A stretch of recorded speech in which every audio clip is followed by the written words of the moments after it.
So in your outline, the title of today's message is The Imitation Game. And I have been stewing on this one for a while.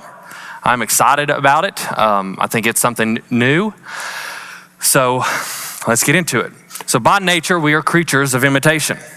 You know, children, they mimic their parents. They mimic the traits of their parents, the character, the mannerisms, everything. They mimic their parents. Even later on in life, as adults, you know, we pick up the habits of our friends. I've seen accents change depending on what friends you're talking to. You know, that happens. We naturally imitate.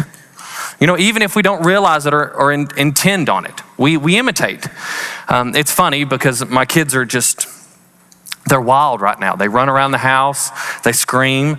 Ella's learning she can do accents and stuff, and so she walks around the house changing her accent. Truett knows that he can get a reaction out of Ella if he touches the right toy, so he'll go around and he'll touch a different toy to see if she's gonna react to it. And all the time I ask myself, where do they get this from? And my wife will quib, you know, from you. And I'm like, oh boy, that's how I was. But you know, that's kind of the simplest example, but people in general were prone to imitate. Children, again, are just the easiest example of that. You know, and if that is true, I think that Christians should be mindful of how we carry ourselves because people are watching and people are going to imitate. People are going to base unfairly, probably, their faith, their actions off of the way we behave. You know, the Bible commends us when we imitate the proper thing.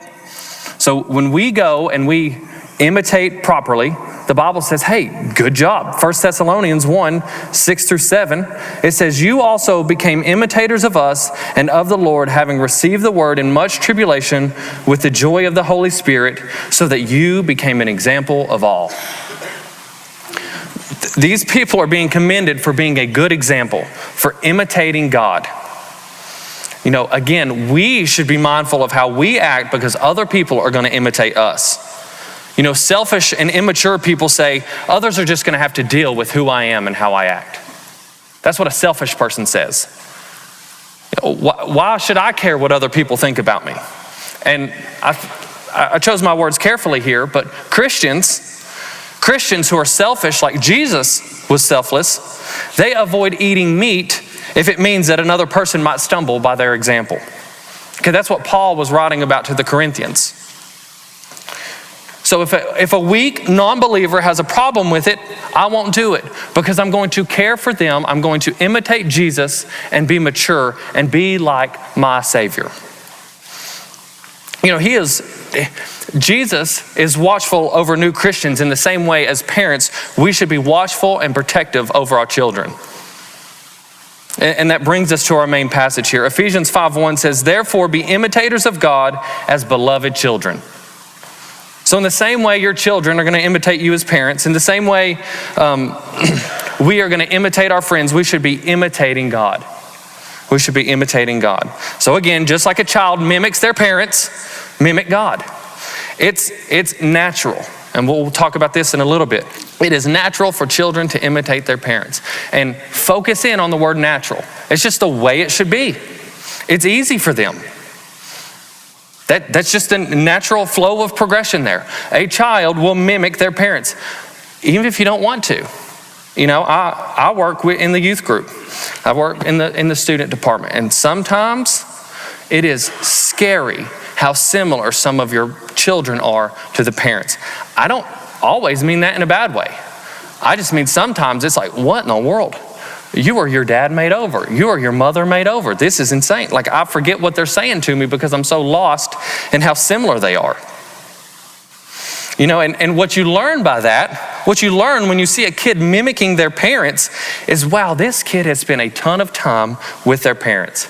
This kid has spent a ton of time watching their parents. Unfortunately, that cuts both ways. Unfortunately, not only do they mimic the good, they start to mimic the bad. Unfortunately, we also reproduce our immaturity in our kids, which we should not do. We reproduce misplaced priorities, unhealthy ways of dealing with stress, unhealthy ways of dealing with disappointment, unhealthy ways of dealing with failures. They take on our bad attitudes. Unfortunately, for some of you and for me, our kids are watching us. And our kids are learning, almost like they're playing an imitation game. So if this is true in our earthly families, it is equally true in our heavenly families. Like beloved children, like little ones looking to their parents, we're to draw near to God, observing Him and growing in His character, to imitate Him, to be more like Him. Paul in the book of Ephesians, he calls us children of God, and he calls us to be imitators. The word there means to mimic. In the KJV, it translates it follow. Like, do exactly what they're doing. Be just like a child is with their parents. So if we're going to do that properly, we need to really understand what are we imitating and what really is that. So in your outline, number 1, under understanding imitation, you should pay attention to where you put your attention. You should pay attention to where you put your attention. Originally I had it didn't fit, but you should pay attention to what you pay attention to. We not only imitate good things, we imitate bad things. Okay, this is a silly example of just how easy it is to imitate. So I didn't realize that this was a thing and they have a name for it. But like if you're feeding a little kid, so I would scoop out the applesauce and I would go to feed Ella or I'd go to feed Truett, I would start to move my mouth, right? Like you start to put the spoon in their mouth and I'm like, what am I doing? I'm not eating the applesauce. They're eating the applesauce. But there I am imitating my children because I'm watching his mouth. I'm like, he's gonna get it. And then I'm like, I look like a weirdo, I don't know what the name is for that, but there's a real name for it. It's a pretty common thing because we are so prone to imitate. We should be careful where we're putting our attention. That's why John cautions us in his 3rd letter. Beloved, do not imitate what is evil, but what is good. The one who does good is of God, but the one who does evil has not seen God. You know why? Because they're not paying attention to Him. Because if you were paying attention to God, you wouldn't be behaving the way that you're behaving. That's what he means by you've not seen God. He doesn't have your attention. You're trapped in the world. Ephesians 6:18 again cautions us, be mindful of where you're putting your attention. With all prayer and petition, pray at all times in the Spirit, and with this in view, be on the alert with all perseverance and petition for all the saints. Be on alert, be watchful, pay attention. Over and over in the Old Testament, God warned His people, do not imitate, do not mimic the culture in which you find yourself. You're going to go through some foreign lands. Do not adopt their culture. Do not mimic them. Do not imitate them. Imitate me. I am your God. Imitate me. And the reason he had to say that over and over and over is because we can be distracted. So number 2 in your outline, you should be aware that you can be distracted. Galatians 1:6, Paul is writing and he says, I am amazed that you are so quickly deserting him who called you by the grace of Christ for a different gospel. I am amazed at how easily you guys are distracted. There's something as precious as the grace of Christ, and it's not significant enough to get your attention. This generation right here on the front row and sprinkled throughout, the ones that I get to work with, they get a lot of flack for being on their phones all the time. Right? They get a lot of grief for being so distracted. And believe me, I promise you can ask them. I detest it as well. I hate how much they are on their phones. But I'm about to get personal. I'm sorry. I have to. Before I say that, I want you to know, I realize no one likes being alone. Okay?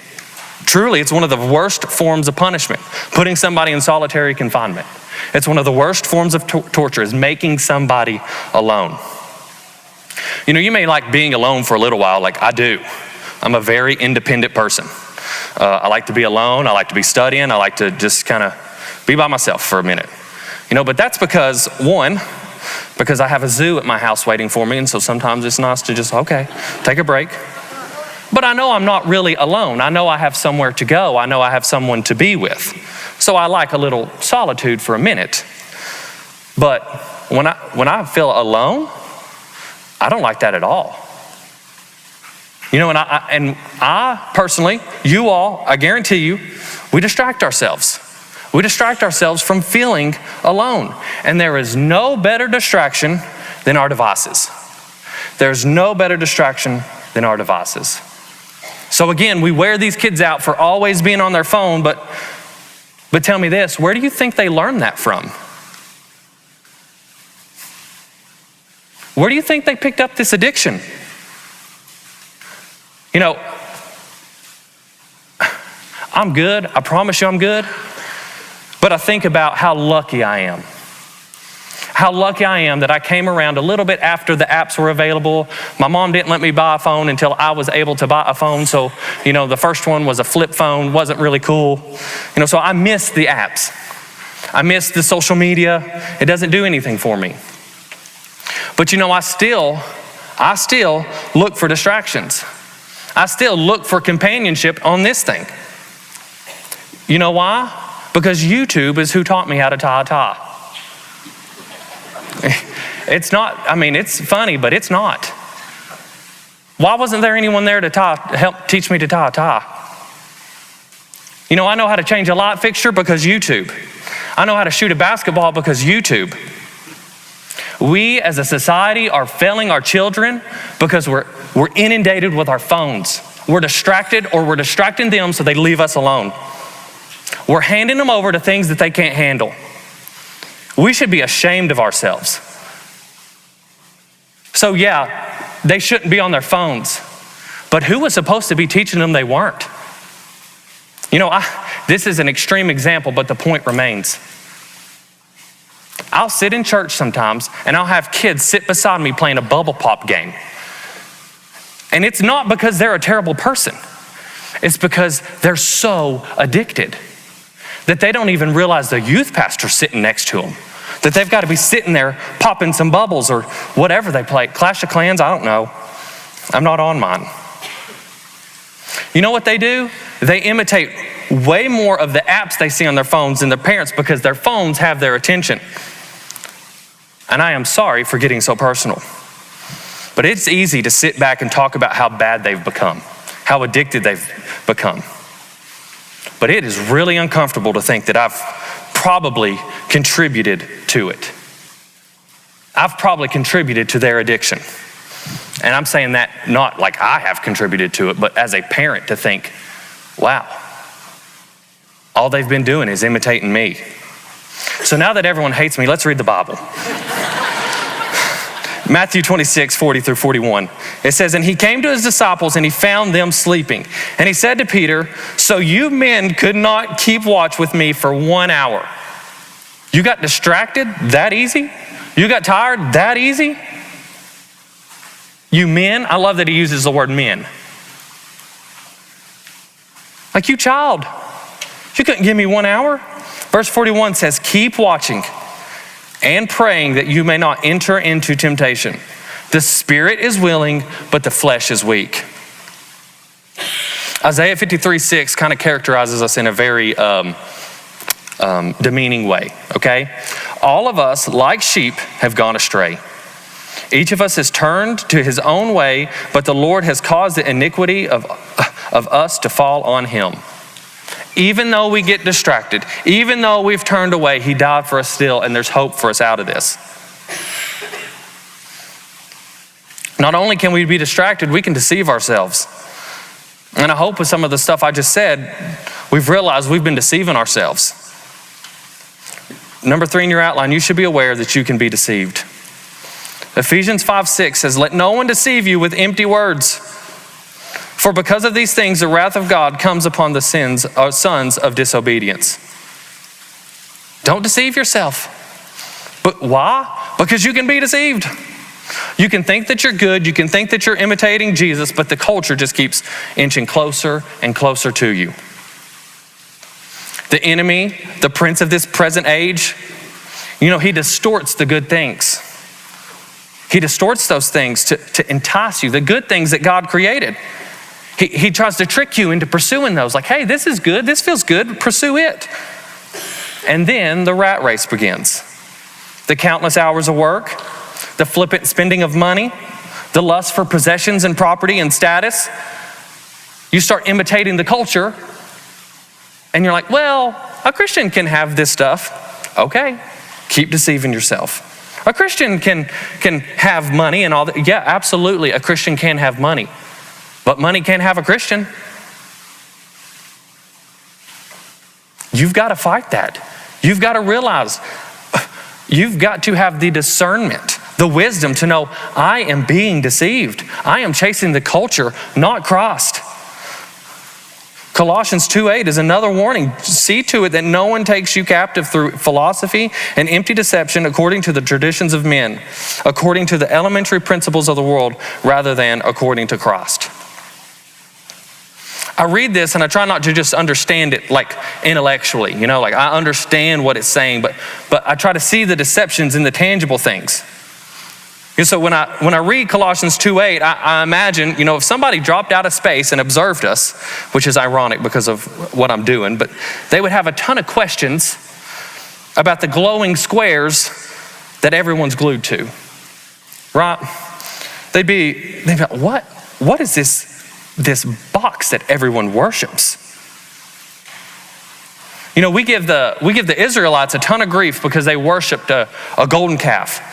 Right, Moses goes up, gets the 10 Commandments, he comes down and he's like, what in the world? You guys have melted all your gold together and made a calf? And it's like, well, they're a bunch of fools. But nobody's concerned with these little hunks of metal that we've created that we now worship, that distract us. 1 Corinthians 10:12 says this, let him who thinks he stands take heed that he does not fall. Realize that you can be deceived. Realize that you can be distracted. Realize that you can fall. Number 4 in your outline, you can't imitate what you don't know.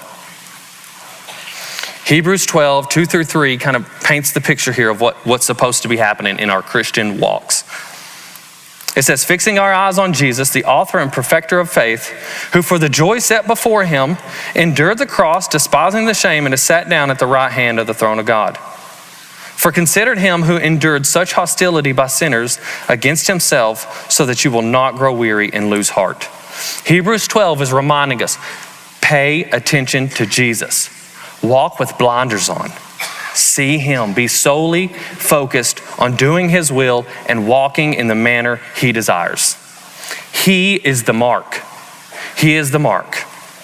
He's what we're aiming for. I can't look at other people and hit my mark. I've got to be focused on that. Rocky helped me with some of this message, and one of the points he added here were federal agents who look for counterfeit money. They don't study the counterfeits. They study the genuine dollar bills or $100 bills, so that when they see a counterfeit, it's recognized. Because I know what the real one looks like. If I'm lost in a crowd of people, I don't walk up to every single person and say, oh, you're not my wife. You're not my wife. I look for my wife. I want to find her because that's where I'm trying to get to. You focus primarily on being like Jesus, not trying to not be like sinners. And that's where if we could circle back to one of my former points about being deceived, we acquire, but we don't think we're as addicted, or we don't think we're as enslaved as our neighbor, and so we think we're good. But if we were looking at Jesus and comparing ourselves to him, it's a whole different ballgame. You can't imitate a person if you don't know anything about them. So we need to learn all we can about Jesus from his word so that we can put into practice everything we know about him. We're supposed to be doing the things, not only the things that he tells us to, but the manner in which he tells us to do them. We're supposed to avoid the things that he avoids. Our attention, again, is easily misplaced. We are prone to be distracted. We can be deceived. And all of this leads to us not knowing the things that we should know about Jesus. The author of Hebrews, he also addresses this when he's talking about the people still being on spiritual milk.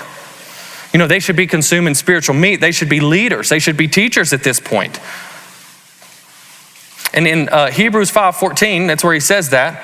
It ends with, Solid food is for the mature, for those who have their powers of discernment trained by constant practicing to distinguish good from evil.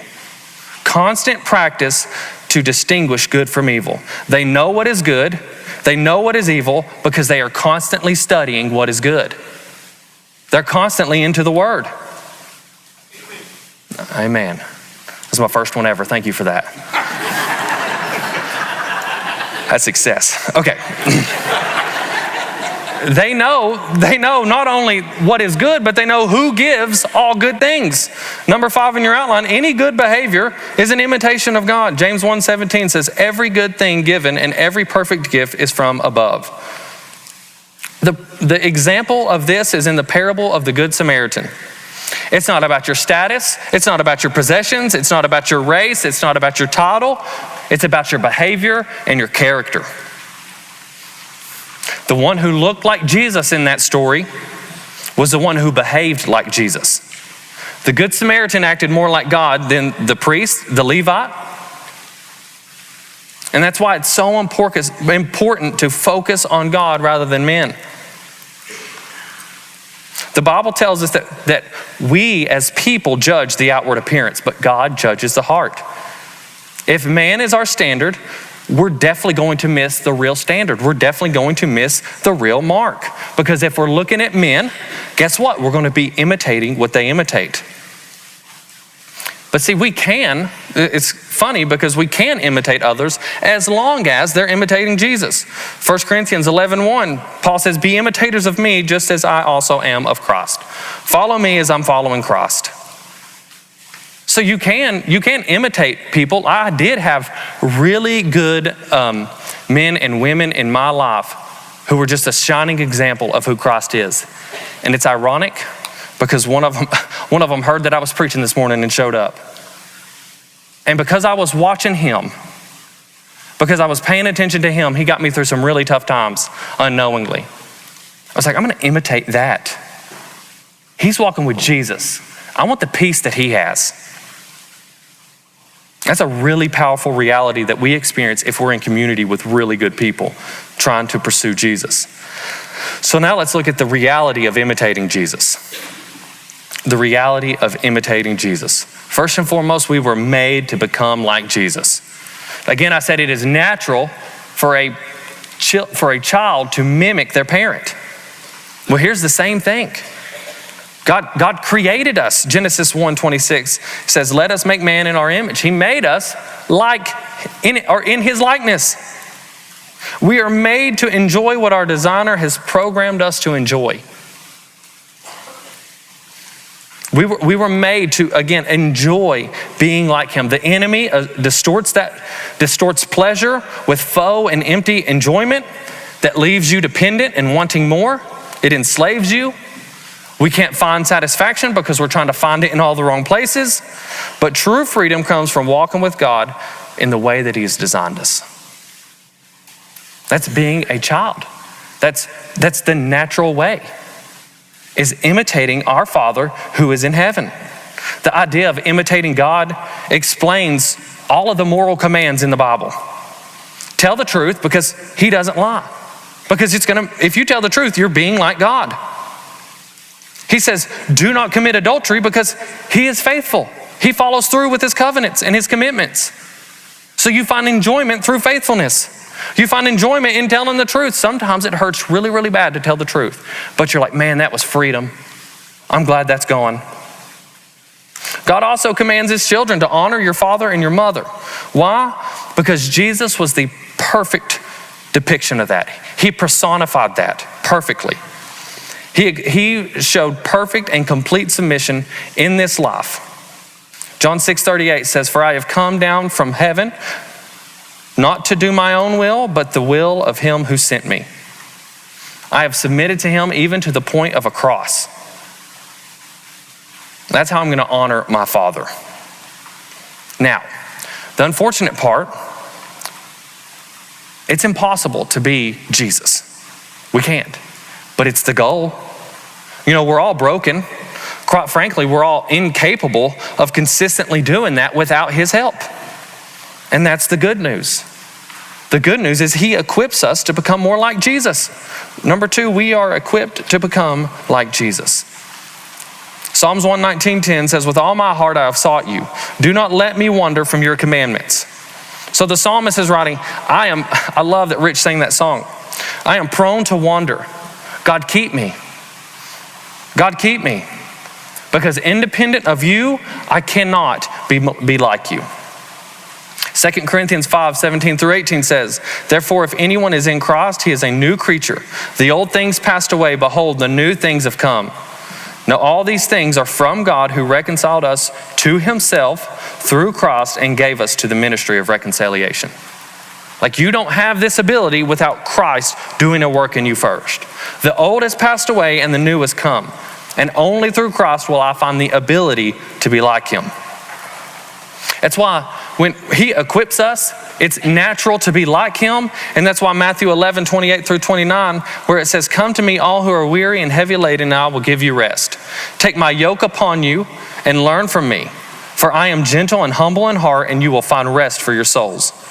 We will find rest in our pursuit of him because our effort is supplied by him. My soul can rest knowing that it's not about how strong I am. God is doing a work in me. Not only that, but he has specifically designed me for this. Like, yes, it's hard, but I will be made complete in him. God is faithful. We just talked about that. He will see me through. He is equipping me. He is preparing me for this journey that I'm on. And number 3, the journey is to become like Jesus. We are on a journey to become like Jesus. 2 Corinthians 3:18 says, beholding as in a mirror the glory of the Lord, are being transformed into the same image from glory to glory, just as the Lord, the Spirit. Just as from the Lord, the Spirit. It's being transformed. It's continually happening. It's a journey. It's more and more each day, not just an hour on Sunday. Not just when I'm around my Christian friends. You should never not be walking like him. If you're properly walking on this journey, you should never not be walking like him. We've already read Colossians 3:10, but it says being renewed. It's a continual thing. It's a new image. And let me say this, imitation is not pretending, it's becoming. Does it make sense? Imitation is not pretending, it's becoming. If I wanted to become a chef, I need to start cooking, right? I need to start doing what a chef does. I need to start imitating that. And eventually, with enough imitation, I'd be a chef. You know, eventually, you all would have to call me chef. It'd be a while. Okay, you guys, if I came up here right now and I told you guys from now on, call me chef, you wouldn't. Because this dude's an imposter. He's crazy, he's lost his mind, and he's an imposter. So in no way am I implying that you can become Jesus. That's not what I'm saying. But the word Christian, first of all, it was a derogatory term given to the Christ followers in Antioch, and it means little Christ. They were belittling them. They were making fun of them. But it means being like him. You start to transform and your character follows suit. I'm imitating him and he is changing me. That's the journey. And guess what? That journey, when walked properly, brings reward. It means the burden is light. It means the yoke, which is the thing that holds the two oxen together when they're pulling something, whether it's a wagon or a plow. It means it's easy because Christ is supplying the energy. Christ is supplying the effort. There's reward in that rest. There's reward in that journey. So let's talk about a few of those. The more we imitate Jesus, the more we want to imitate Jesus. The joy of obedience motivates us to want to obey more. I love these verses here in Psalms 119. We'll just read through them real fast. But this is how I want to observe the things that God is telling me to do. This is how I want to feel about them. It says, your testimony also are my delight. They are my counselors. Verse 35 says, make me walk in your path of your commandments, for I delight in it. I find enjoyment in what you're telling me to do. It's not a burden. Verse 47 says, I shall delight in your commandments, which I love. The idea of imitating God explains the commandments. We love because he first loved us. And when we imitate God, when we act in love, Jesus taught us to be merciful because our Father in heaven is merciful. That's Luke 6:36. And he also said, you therefore must be perfect as your heavenly Father is perfect. That's Matthew 5:48. God wants us to be like him. We are capable of this because he equips his children with the Spirit. We find enjoyment with it because, again, he's equipping us. We want to do it more because we want to continue to honor our Father who is in heaven. But I want to be clear about something, and it's an important clarification to make. Perfect right here doesn't mean without error. It means to be complete. It means to be mature, not being, again, faultless. And that's extremely important because, one, it clarifies that, but it also brings clarity to another point. The Hebrew word for complete, most people know it, but we apply it to the word for peace. And it's the word shalom. So the root word there means to be complete. So they know it means peace, but it also means complete. And that's why number 2 right there under the rewards is the more we imitate Jesus, the more we experience his peace. We're made to do it. It makes us complete. We find rest in it. We become mature in doing his will, in imitating him. And it also brings us peace. Philippians 4:8-9, again, tells us of what we should pay attention to if we're going to become like him.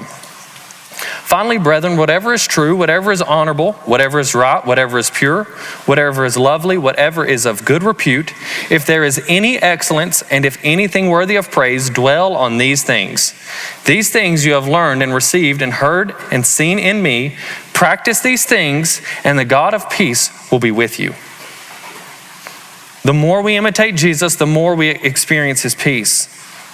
The more we dwell on these things, the more complete we become. Again, the root word of shalom is shalom. And one of the first times it's ever used is in Exodus 21 and 22. And in these 2 chapters, it's used 14 times. And Moses is giving instructions to the people of what to do if a material loss or theft or something like that has happened, or an injury. He's telling the people following him how to take care of this, how to be a functioning society. The one responsible was to make things right. It means shalom. Shalom means to make it good.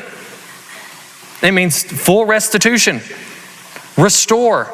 The ancient Hebrew meaning of that was to make something whole.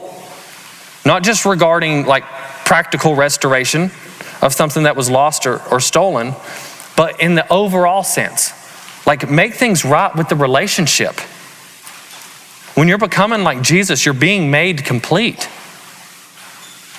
Again, you're being made complete and you're finding peace because you're being made into what you were supposed to become. Like when a city was fortified or its walls were intact, when they were complete, they would say it was at shalom because it was at peace.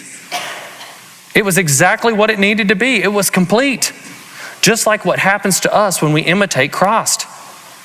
It's what we were made for. Last week, we were at youth camp. I think it was last week, right? I don't know. Lots happened since then, okay? A lot of the students would say it was the best week of the year for them. Like they really would. It used to be a little better back when the service was worse than it is now, but it's still nice because they can't be on their phones as much. They can't be as distracted. But that's just a coincidence. It's just a coincidence that they can't be on their phone and they had the best week ever. No, it's because when we go to camp, when we get away from the distractions, when we stop deceiving ourselves and we start being made complete, we find enjoyment and fulfillment in that. I would like to ask a lot of you in here if you've ever served. Like I'm talking served, like VBS, youth camp, like Upward, and just been absolutely exhausted. Because you're tired, you're exhausted, but you've never felt more full. If you've ever done the Christmas party, if you've ever gone on a mission trip, you're full because you've been imitating him. You've been making yourself more complete. You find peace, you find rest. Number 3 in your outline, the more we imitate Jesus, the more we experience his power. The more he frees us from the chains of this world.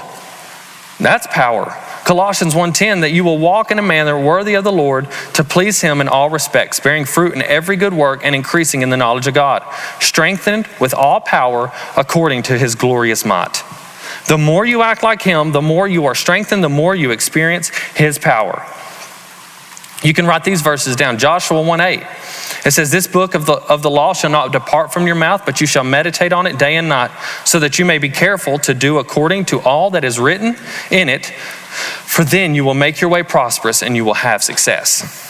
And Deuteronomy 29:9 says, so keep the words of this covenant and do them, that you may prosper and have all that you do. You know, when I say power, I want you to know something, that strength is relative. Right? Like I can lift way more than my wife. Like a lot more, okay? But let me tell you something. She can do things that I could never be able to do. Like I can never do some of the things that she's done. Like in a lot of ways, my wife is way more powerful than I am. We have 2 kids, and I think you know what I'm saying. There's no way. I mean, it took everything in me just to be in the room while she did that. Like serious dinner discussions of, Brennan, you have to be in there. I'm like, I think this is a good opportunity for your mom to be in there. Okay, so when I'm talking about power, I don't mean that you're all gonna be Hulk Hogan and be super powerful, okay? I'm talking it's going to be relative to your situation. And some of you all are in a situation where you're gonna experience his power if you're willing to walk through it in the same manner in which he would walk through it. The temptation to cheat, to scheme, to give up, to walk out, to do your own thing, to do it in your own strength, it probably seems unbearable. Because some of you, I know your story, and you're in a really, really hard spot. You're in a really bad spot. But you can make it. If you imitate Jesus, if you walk the way that he walked, if you trust in him, he will give you strength. He will give you the power. And his power is not a small thing. It's nothing short of miraculous. I mean, it is miraculous. People try to insult me all the time by saying, you're a youth pastor? Spencer bought me a coffee mug, but it's in my office. Because people would say it.